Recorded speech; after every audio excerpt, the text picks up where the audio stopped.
So yung mga idol, good morning. Papakain tayo ng aking mga alaga ng mga manok at itik. Ayan o. Ayan, panoorin yung mga idol. So ayan, ang dami nila.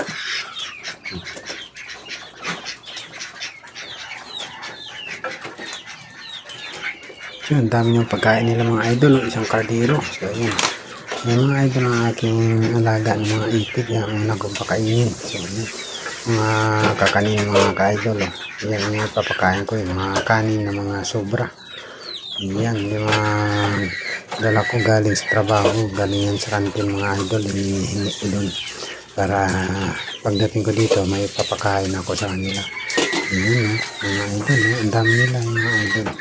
Tapos yun tayo, manok. Kainin din natin yung manok mga idol. Ayun, ang dami nila doon. Magagawan sila pag ako yung nagpakain. Kasi ang dami na nila doon sa loob ng kanilang kulungan mga idol. So, dahil tayo alaga. So, yan, masarap na yan. Marami na yung libreng ulam natin kapag ay malalaki na sila. Yung pwede na silang pang papaya. Yan. Papaya na lang ang kulang yung mga idol. So, yan.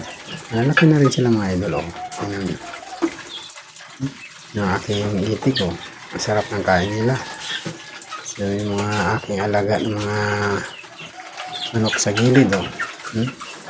Yun, kainin din natin sila. Ayan, dalawang kulungan sila. Bukod-bukod. Lagyan natin, mukhang kulang pa sila. Ayan mga idol.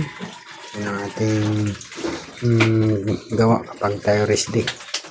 Magpapakain sa kanila. Ayan, kapag ako may naman may trabaho, so iba naman ang nagpapakain.